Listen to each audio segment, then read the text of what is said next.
Hello, and welcome back to the Battle Room. I'm, of course, the Battle Room, and today I'm joined by the teams from the largest tournament of all time. It feels like every year now we have the new largest tournament of all time, but this one was truly the largest tournament of all time as of today, 217. This tournament had 1,465 players in it, which was just incredible. It was such a fun experience to have. Like, it was so cool to play in the largest tournament of all time. Unfortunately, I didn't make it to day two. I lost my win-in against Lele, a regional champion. He played incredibly well. I wasn't able to take it home. I was so close in a banger 3-game set, but unfortunately, I wasn't able to make it into this top cut. But these players were, so let's talk about them and their team decisions. So first things first, though, I want to break down a team or show you a team that didn't place in the top 16. And you're probably wondering, Colin, why would you do that? That team wasn't good, clearly. But unfortunately for this player, the team was very good. They went 11-2. Yuto Kimura, well, 11-2 is crazy, right? Like, that's top cut, right? But no, because it was the largest tournament of all time, unfortunately, 11-2 was the record, but Yuto wasn't able to make it in because of the rules. The rules say that if there are more 11-2s than top 16, then they're going to cut to a top 16. So because this tournament was so massive, unfortunately, they weren't able to make it into cut. I believe there was actually a pair down as well. So had that person lost, then we would have had a clean cut. But unfortunately, the pair up went to Luca. So Yuto was unfortunately removed from cut. Went 11-2, and unfortunately still wasn't able to make it. I wanted to show their team because it's still as good as all the other ones. Just unfortunately, they didn't get that chance to compete in top cut. So let's start with the top 16 then. In Shohei Kimura, also known as Zine, also known as one of the best players in the world. Zine got top 16 at this tournament with just the standard balance team. This is like my personal favorite version of the balance team, right? You got Incineroar or Chifu, right? Raging Bolt. But then Chien-Pao Landorus, I think, really make like a really good combo in the back. I think the Icy Wind Chien-Pao is really, really cool. It helps enable everyone else, right? Because of Icy Wind, you're able to make her Shifu and Landorus as fast as Chien-Pao effectively, and that damage does add up. It is a stab Icy Wind, and apparently the team that won Birmingham did have naive Chien-Pao to get even a little bit more special attack out of that Icy Wind. The big changes here, I would say, are, I believe normally it's knockoff, but in this case it's going to be Flare Blitz. I might be wrong on that one, but yeah. And then also this is going to be Terra Grass Chien-Pao instead of traditionally it was Terra Ice on the other version, but Terra Grass is cool too. You get to ignore Mungus, you get to be annoying, avoid Spore. But yeah, I think it's a really strong team. I think it basically has everything you could want, and Zine is an incredible player. So having all the best Pokemon, best tools available to you is going to take you pretty far in the tournament.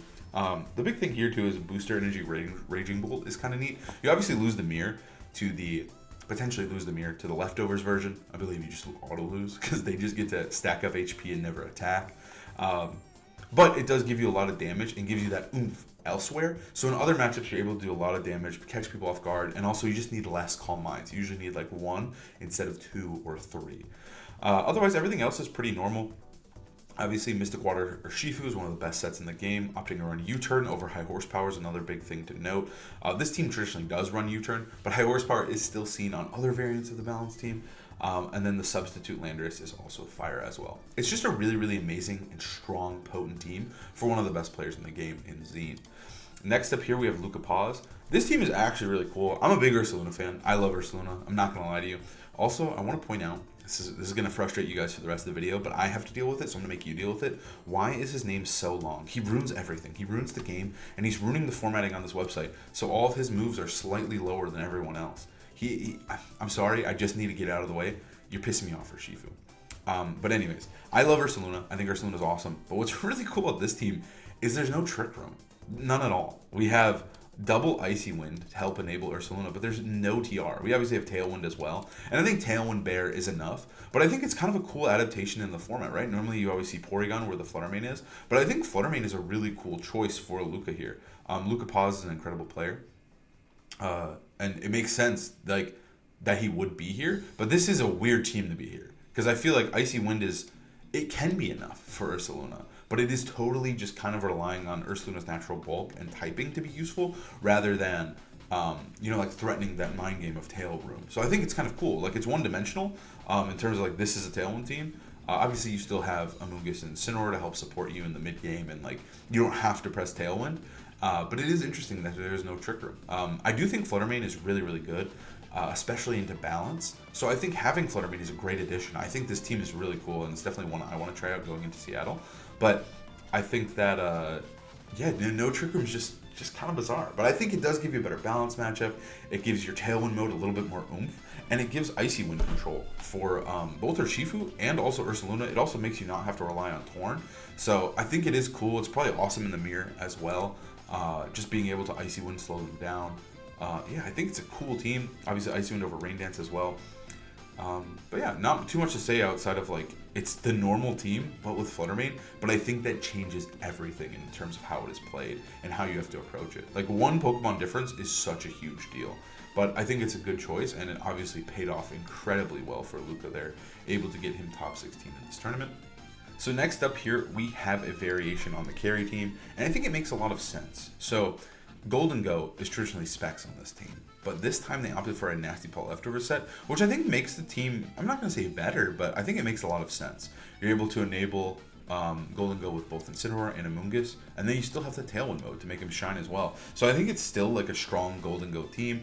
It allows Gholdengo to rip some Make It Rains and go absolutely crazy, but you just don't have that that big, strong damage right away. But I think it also gives you a better matchup into stuff like Ursaluna. Being able to Terra Flying in Ursaluna's face paired next to Amoonguss can be really, really hard for Ursaluna to deal with, as I learned in Reg H. So I think that's kind of a cool adaptation to the team. And I think the team is still obviously very, very solid. You're going to use some of the best Pokemon of the game, Incin, Amoonguss, Roaring Moon, Urshifu. It just makes sense. And so I think giving it this setup Pokemon makes sense as well with all the pieces you have. Obviously, you don't need it, but I think it's a cool change, and it clearly shined, getting them top 16. Next up, we have Ko. Ko is an incredible player. I'm a big fan of Ko. Watching Ko play the Ursaluna team at Worlds, that was something to watch. It was beautiful, beautiful Pokemon. And here, once again, Ko going incredibly deep, getting 13th here with a Tornadus Ursaluna team. So you've got, this is like the standard version. I'll get into little adjustments, but this is like the most standard one. So you have Terra Flying Porygon paired with Ursaluna, classic combo. You also have Incin Amoonguss. You have this really strong Trick Room mode, and you're able to either lead the Fake Out guy, you're able to lead Mushroom, you put a ton of pressure on with Trick Room Spore, put pressure on with Fake Out U-Turn next to Porygon to get Ursaluna in right away. Really solid, really good. We saw it win EUIC last time as Regulation F. But then you pair it with the Tailwind Bros of Tornadus or Urshifu. Obviously, it makes you a little bit weaker to Raging Bolt, but you still have Ursaluna and you have Amoonguss. That is also why you're Terra Fairy. You set up Tailwind for Ursaluna. It functions perfectly in Tailwind and Trick Room. And then you have this guy to really push the Tailwind home as well. I like the choice of Life Orb. It gives you a lot more damage than Mystic Water, and it catches people off guard. I think that's the main reason. You're just putting out so much damage. Also, importantly, your Ko ran Icy Wind as well. Not opting for Rain Dance to power up Urshifu, but instead just trying to slow down his competition. But yeah, this is kind of like the standard team. This is one of the teams to beat. But I feel like Ko is just different. Like, Ko doesn't care that you know his team and that you know what he's going to do. He's just going to outplay you and just completely destroy you. And that's what he did at this tournament. He did incredibly well, getting top 16. He is a previous world champion as well, winning the 2019 World Championships, I believe. Just an incredible player and someone to watch out for going into every tournament moving forward, especially the international ones. But yeah, I think this was a cool team. I like the little tech choices. I think Rocky Helmet is amazing. Normally there are like Citrus Berry here, and then obviously running Icy Wind is a big plus, and also running this Life Orb I think catches people off guard. Next up here we have Dozo. Holy shit, this team is crazy. I didn't look at these teams prior. This one's kind of wild. So first things first, let's talk about the Dozo mode, right? We've got Rocky Helmet Dozo, which I think is really, really good and well positioned. I think Rocky Helmet is like what Dozo needed to combat Urshifu, but also to just be this annoying like switch in to cause problems. Like, the threat of Dozo switching in normally is like, whatever, I'm just gonna get the Surging Strikes off. But if you get the turn wrong, like, you either whiff and do no damage, or Dozo comes in and you take 50% of your HP. So I think it's really cool because I think a lot of people do combat Dozo as well by leading your Urshifu into it. And you just like lead Incin or Urshifu, figure it out from there, right? But you can't really do that when this guy has the Rocky Helmet. I think Safety Goggles is really good on Tatsugiri as well. Amoonguss is very good right now. And I think there's a lot of lines where you KO Dozo and then you Spore the Tatsugiri. So I think Safety Goggles I'm sure you could run Scarf, but Safety Goggles to me, I'm an Amoonguss player, so like I find Safety Goggles the most annoying. Otherwise, we have some crazy shit here. So we got Citrus Berry Fluttermane with Icy Wind, Misty Terrain, Taunt. So this is clearly for like, I mean, I makes sense. You set up the Misty Terrain, Dozo can't go to sleep, and Ursaluna can't get burned. So it's a clear answer to like the Porygon stuff. Taunt's also just a good move. You have a Tailwind Roaring Moon, and then you have a Power Herb Glamora with Mortal Spin. That's crazy. And then you also have AV Raging Bolt. Like the damage seems so weak. Like normally the Dozo modes are like Banded D-Knight, Sash to you, Booster Speed Flutter, right? Like I'm gonna do the most damage paired to the most multipliers. But this team is very much like, it feels defensive in nature. And like if you don't bring Dozo, I feel like these Pokemon aren't the scariest. But I mean, they are some of the best Pokemon in the game. I think Glamora is a fantastic Pokemon. It's just that this is where Glamora is unfortunately the best, is on Dondozo teams. So yeah, it's an interesting team for sure. I don't know much about Dozo. Well, I know a lot about Dozo from fighting Dozo, but I've never used Dozo.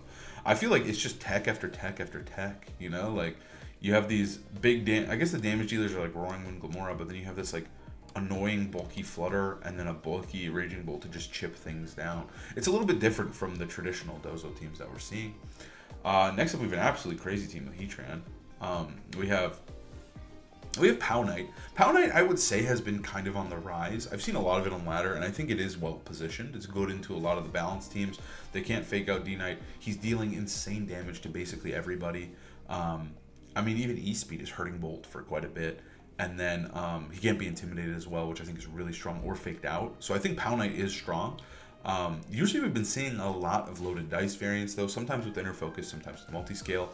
But yeah, so we got Pow Knight. He's got all the coverage. He's got Spinner. This is just very much a Pow Knight team. We have the Amoonguss, I think, is really, really strong with it. You have Devil Follow Me to help enable these guys. This team is just all damage, really. Ogerpon as well to help enable both Pow Knight. And then also Raging Bolt with Thunderclap, Electro Pulse on Booster. That's crazy work. That's crazy work, but it's kind of sick. Like, I guess you don't need Thunderbolt. Like, I guess you don't need it, and you can just rely on your webs to be your Thunderbolt, to just slow them down, give you that utility, which I think is valuable as well. Then you have Magma Storm Heatran. I think Heatran is a nightmare to deal with for like Ursaluna. And I think in general, I think Heatran is kind of in a well-positioned spot. I think he's really obnoxious to KO. Terra Bug is really cool to balance teams because you just completely wall Gouging Fire, you wall Rillaboom, you do well into Incineroar as well, and you just fire off Magma Storm, so you just stop their switching. Magma Storm is a gross, strong move. Yeah, this looks like just a balanced killer. Just a really solid, like, kind of priority spam team with a good bulky backbone. Next up, we have balance. I mean, okay, these both are balanced, but we have the balanced team once again. It's just so strong. This one ran for Terra Ice with the Icy Wind Pow. Okay, I guess maybe it is Flare Blitz is the move. Maybe they do run Flare Blitz and no knock. Because they have Taunt. But yeah, this is just such a potent team. We see it with Pokealex here. We see it with the 12-1 here in Giuseppe. Yeah, it's Flare Blitz. I was wrong earlier in the video. I'm sorry, guys. Opting for Splash Plate here. Otherwise, yeah, they're just not running changes. They're running Terra Ice instead of Terra Grass that we saw Zine. But Terra Ice is the normal one. They're both Terra Steel Lando. I think Terra Steel Lando is a little bit different. Like, I think Zine was Terra Poison, right? He was Terra Poison. So Terra Steel is a little bit different, but Terra Steel, Terra Poison, you just get a little less damage on Sludge Bomb, but you get different defensive typing. So it's kind of a trade-off, but I think that it's kind of worth it. Like, defensively, Terra Steel is better, but then offensively, Terra Poison is, and defensively, it's good. But yeah, so Terra Steel is their big change. Otherwise, yeah, it's just the Calm Mind Bolt, booster energy. It makes sense, again, opting for Rocky Helmet on this version instead of Goggles. That's a little greedy against Amoonguss, but sure. You have Taunt for it, and Terra Grass instead of Terra Ghost. I think that's fair. But yeah, it's just one of those teams, like, the truth is, it's just so good that, like, it makes sense to see these players do so well with it, right? Like, you give the best players in the game one of the best teams in the game, and they're going to do well. Obviously, a ton of other people thought that as well. We can just scroll here, and we'll probably see one pretty quickly. Actually, wow. We really didn't. I think no, that one is Fluttermane. But yeah, you give the best players in the team. I just totally didn't prove my point. You give the best players in the team, and they're going to pop off with it. And I think that it makes a lot of sense for these players. I think Giuseppe is really, really good, consistently like cutting these large tournaments. And Alex Gomez is obviously a legend in Europe, so I think it makes sense. Now we are into our top 8. Let's take a look at Eric Rios' team. Eric's team was kind of like. I don't want to say it's cool because it's not cool, but it's very different. I think a lot of people were all over that Torn version that Co ran. But Eric decided to go back to the OG with Insinamungus, Porygon, Ursaluna, but then opting for Fluttermane and Urshifu. And I think changing to Fluttermane instead of Torn just completely changes and shifts the team quite a bit. So the main thing is, right, you don't have that second speed control. The tail room is not in play. You have to rely much more heavily on Trick Room, but I think sometimes that's a good thing because now you get to run a slower Ursaluna. There's no point in running speed on your Ursaluna, so you know in Trick Room you're going to be the slower Ursaluna. I also think this substitute Fluttermane is really, really strong, especially into balance. Having like Incin, Urshifu, Fluttermane, Amoonguss into balance teams is incredible stuff. You do a ton of damage. You put a lot of pressure on Bolt mostly. But then you also have this Trick Room mode to help destroy balance as well with Incin, Amoonguss, Porygon 2, and Ursaluna. Just a lot of good stuff for balance. You do hurt yourself a little bit because you don't have that speed control. Enemy Tailwind teams that can slow down Porygon 2 or put that pressure on do suck a little bit more. But yeah, I think it's just a really strong team, man. This team is just so good. Nothing too crazy here. We see Terra Fairy with the Rocky Helmet. Again, Rocky Helmet is so good, dude. I can't get over how good Rocky Helmet is. AV Incineroar is just like cheating in this format, right? Like you get insane, you can Intimidate, and they get insane special defense from Assault Vest. And U-Turn can't be taunted, which I think is really good, especially with Ursaluna. Terra Ghost is weird as fuck on Urshifu here. I don't know if I like it, but clearly it worked wonders for Eric. Normally you see like Terra Steel, stuff of that nature. Then you have this Porygon 2 that's able to Terra Blast and be annoying next to Ursaluna. Then you have Fluttermane here with, again, Substitute and Terra Water. I think it's kind of cool because it allows you, because this Fluttermane doesn't really like switching out. But I think Terra Water is really cool, especially into Urshifu. Just because you're able to Terra Water in front of it. If they lead Fake Out plus Urshifu, you don't just have to switch. You can stay on the field. There's a lot of good defensive, like it's just a great defensive Terra type for the most part. But again, Urshifu's the big one. I think there's some cool lines too. I'd have to run the calcs, but I do wonder if like Substitute doesn't break against Incineroar. Like if they lead Incineroar Amoonguss and you set up a Substitute, can they break the sub with knockoff or flare blitz if they're intimidated? I think the answer might be no. So I think you might be able to just Terra in front of Incin Amoonguss and they can't break your Substitute and put you to sleep. I'm not really sure. I'd have to run the calcs on that one. But and then you have this Ursaluna. Again, Ursaluna is the GOAT with these guys. It's just such a really strong, potent team. Mystic Water is kind of interesting. We saw Maddie do well. So this team won EUIC the year prior, but we saw Maddie do incredibly well with this team as well, but opting for Sash Urshifu instead of the Terra Ghost. Like it was Sash Terra Water instead of Terra Ghost plus Mystic Water. So I think it's a cool team though. Congrats to Eric for doing so well. Next up, we got one of my favorite players. So we have Frederick Nielsen, one of the Hoge brothers. He cooks up the most devious shit. I've played Hoge in tournament, and he's an incredible player. But the thing about playing against Hoge is that he loves like forcing weird 50-50s. He loves to like make you uncomfortable in game, right? Like he's like, hey, like I saw him on tournament. He led Dozo Cresselia. And you just feel so bad because he's either gonna transform or he's gonna switch into Ursaluna instead of Trick Room. And you don't know which one he's gonna do, and it sucks. And like it's so brutal. It's a horrible like trolley problem. He's like, which one is it? Do you want to stop the Dozo or do you want to stop the Ursaluna? And it's hard to cover for both. And I feel like that's what he's so good at. Is like he's like, hey, I got some plays you don't. Figure out what I'm gonna do, right? Like he's always in the driver's seat in his team building, and this team is no difference. So we have Covert Cloak, Terra Grass, Dozo, Water Pawn. We have the Safety Goggles Tatsugiri, like nothing too crazy. He's got the good sets here. And then he has the Ursaluna with SD paired with Cresselia. Like I just wonder sometimes if he's just gonna leave like Ursaluna and Dozo and say which one's gonna set up, right? It's so silly. But then he has Trick Room here for Cresselia. He can just set up Trick Room for the Ursaluna. Like, it's such a weird Dozo team because normally you see Dozo with like all the heavy offense, like I mentioned earlier, and the other team didn't have it as well. But yeah, you're able to just set up these guys, get them going. You also just have like U-turn Trick Room. Like, you can just U-turn Trick Room and just go crazy with it. It's so hard to cover for Dozo. Wellspring, Tatsugiri, Incineroar, Cresselia, Ursaluna all at the same time. Like, it feels impossible, and I think that's what his team building is all about. I didn't expect him to become a Dozo player. I mean, he's still got his bear. Because his other team was kind of cool. He had Fluttermane and Arcanine, but instead he just is like, it's Dozo time. So yeah, it's such a strange... Like, his teams are always so crazy. He usually has such an influence on the meta, but I don't know if people are going to pick this one up. I really don't know. Next up here, we got Davide. So this is another variant of the balance team. Instead of Chien-Pao, they sometimes run Ogerpon Hearthflame, which I think is a good change. I think it's a good pick. I think Hearthflame can be annoying as well. So you're able to play it with the same mons, but there's just no speed control from Chien-Pao. So you're able to set them up with the Fake Out Brothers. You're able to set up the Bolt with the Fake Out Brothers. But yeah, it's just very, very similar to that other version that we saw. But I think still a very, very potent and good team. One that you have to respect and be prepared for. Yeah, Shucka Berry's neat as well. And then opting to run Helping Hand to give him that extra oomph.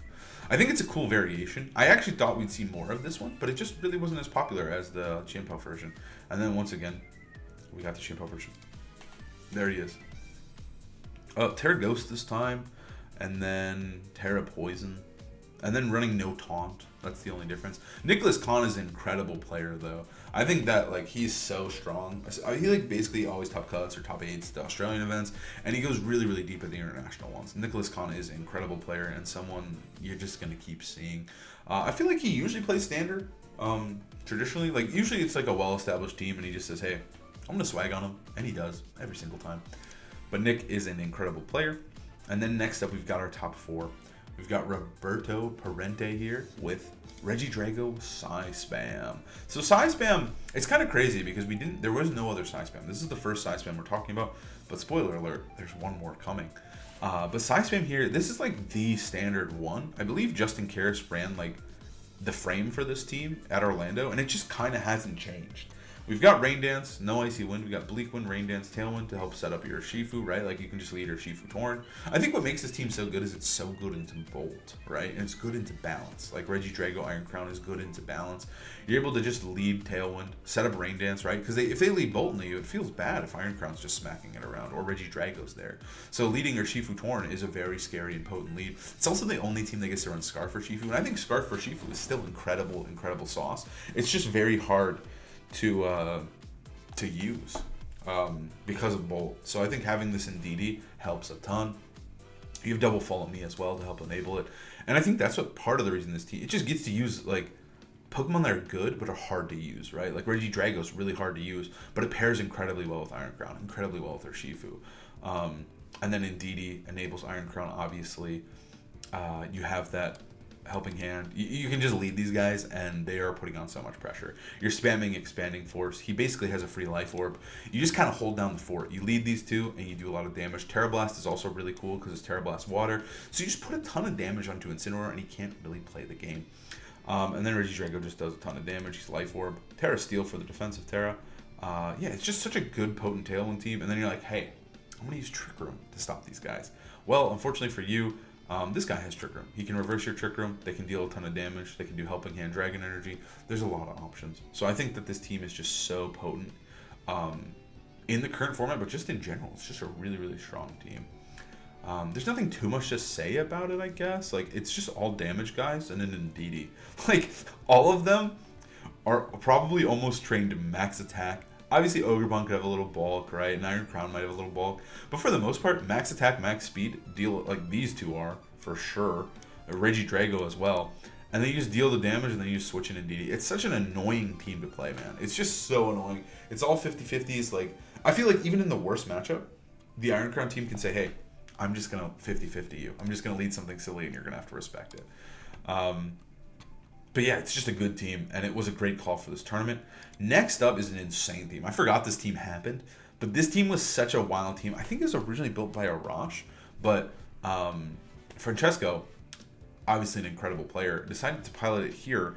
So it's going to be like the Ting Lu paired with the Qianpao D-Knight stuff, which is pretty normal. This is also the only Gouging Fire in like a mile. Gouging Fire did not show up for this tournament. But you have Qianpao paired with Gouger. Right, you're able to howl both Ting Lu, who has this clear amulet, you're able to howl D-Knight, you're able to howl Qianpao. And also Urshifu. But then Thunderous is kind of the crazy choice here. I think it's just a really, really good pick into balance. It's got that Cobra Cloak. You're able to Eerie Impulse down Bolt. And if Bolt is not, putting on progress, you can just do insane damage with the D-Knight with Gouging Fire, right? So I think he's just mainly there to slow down Bolt balance. This guy apparently is for Urshifu, or for Ursaluna Mungus stuff. That's why it has the goggles. But yeah, it's just like a weird team. But I think it's like a cool call for this tournament, especially relying on something like Ting Lu with Terra Blast, Throat Chop, EQ. It's such an insane set, but it's so sick, especially with the double flying types. You're able to spam EQ. You can howl up the Ting Lu, so he's doing a ton of damage. I just think it's such a cool pick. I can't get over how sick this team is. And I think another big advantage, obviously, if you sit down and play against this, you're playing against one of the best players in the world, right? He got top 8 at NAIC last year, and I want to say he got top 8 again at EUIC, but maybe he didn't. I know he top cut all 3 internets last year. I remember him tweeting that. So I don't think he got top 8 all of them, but he did top cut all of them. So he's very good. I think he's on a 4 cut streak. But having to sit down versus this guy, who's an incredible player, and he's got this weird fucking team where he knows his matchups in the balance so well. He knows his matchups in the P2 or Saluna. But do you know your matchup into Gouging Fire, Ting Lu, Thunderous? Probably not. So I think it's a really cool call from the tournament, but obviously you have the really strong backbone of Qianpao, D-Knight. You have the Howl guys to set up basically everybody. It's like just a pure Gouging Fire team. And then you just have cool tech options like the safety goggles, like Eerie Impulse, Taunt, Thunderwave, Thunderous, and then this multi-skill Dragon. I just think it's a really, really sick team. And then in second place, we have Zachary Weed with his Side Spam team. Now this Side Spam team is a little bit different. We've got Calm Mind, Booster Special Attack Iron Crown. We have Terra Stellar Urshifu with no jet. We got Taunt. And then we also have Banded Landorus. So apparently this was like the brainchild of I think it was heavily influenced by 45 Mice, influenced by Audi as well. But Zachary Weed was able to pop off and go absolutely nuts with this team. Banded Landorus plus Tornadus is something that's been I would say on the fringe. It hasn't done super well at the tournament, but it's something you have to respect and something you need to be prepared for. I think it's a really strong Pokemon. I think just having a ground type is awesome. So you pair those together. You have the Taunt Urshifu, which I think is a cool tech into the P2 or Saluna stuff. You have the Side Spam brothers, but then you also have Double Follow Me to help enable Iron Crown further with Calm Mind. Calm Mind is just a good move. I think it's something that a lot of people weren't prepared for. And again, outside of those groups testing the Calm Mind, it just wasn't seen very much on ladder, but an incredible call for the tournament. It's very similar, right? It's the same 5 Pokemon as the other Side Spam team. But I think having the Sash Ursh instead of Scarf changes up how you have to play Urshifu a lot. There's also Rain Dance on this one. And then I think Ogerpon being bulky as well to help enable Iron Crown, which I think the other one, I don't know if the other one was bulky, but either way, you have a bulky Ogerpon to enable Iron Crown, and then again, Indeedee to enable Iron Crown as well. But then Landorus gives you Intimidate, which I think is very welcome on the team. I think it's very nice to have the U-turn Intimidate. I think you also have this insane, you have to prepare for Iron Crown plus Indeedee, but you also prepare for, Tornadus plus Landorus, right? You have to... They're just going to press Bleakwind Earthquake, and what are you going to do about it, So I think it's a really cool adaptation as well to have this Pokemon. Even though it's just a one Pokemon's change instead of Regidrago, I think it changes up how you have to approach the game completely. So I think it's a really cool team from Zachary Weed. Huge congrats to him. He's been, such a solid player. He got second at Las Vegas. He top cut NAIC last year, I believe, as well. He's just been always, on the fringe of being great. You know what I mean? He is great. He is a great player, but he's on the fringe of just barely not winning, right? Where you might not necessarily know who he is because he's not winning every tournament. But I think after Las Vegas, he definitely should have been on your radar. And after this, dude, he's definitely a player you have to respect and someone I wouldn't be surprised he's going to win one of these tournaments sometime soon. Just a great call from him with kind of a weird team, a little bit obviously very meta, but some of those tech choices like Landorus and Calm Mind are such a big deal in this format. So congrats to him for going as deep as he did and getting second place. And in first place, we have none other than Paul Chua. Paul Chua is like the face of Standard and the face of consistency. He does so well. I believe he's running almost the same exact team as he ran in Toronto. Yeah, outside of maybe like some small tech changes, but everything looks the same flutter set. I don't know if he had Taunt on Incineroar. That might be the only change he made. But it's just such a solid and good team. Again, he's opting for Flutter Mane, which isn't really seen as much, but I think it gives you a lot of speed control. It gives you a lot of pressure. Not running Taunt on Flutter Mane is a little crazy, but he just wanted that speed control. He wants that Icy Wind. He wants that Thunder Wave to help enable Raging Bolt, to help enable Urshifu. He's also running Sash, which is something you don't see as much, but obviously very, very potent and very, very strong here. But yeah, he's got all the setup guys. He's not running high horsepower. He can set up Ogre Pawn if he needs to. He can set up Raging Bolt. He's also that leftovers Raging Bolt set that everyone fears and talks about. Yeah, again, nothing too crazy from Paul. He is the king of Standard, and it makes sense that he was able to win. Congrats to Paul for winning the biggest tournament of all time. It just makes sense. It just seems fitting. He is the king of EUIC. He's won it twice now, which I don't think anyone's done to my knowledge before. I might be wrong. But yeah, he is just an incredible player, and he is just so good at playing Standard. And it just makes sense that EUIC would be won by the most boring, most solid team in the format. But again, like, I don't think people were using his team as much as they were using the Chiempo version. This is the first time we're seeing these 6 Pokemon together in Top Cut. So he's just an amazing pilot, and congrats to Paul for winning the tournament. I hope you enjoyed the video, and we'll see you guys next time. Please like, comment, subscribe. Peace.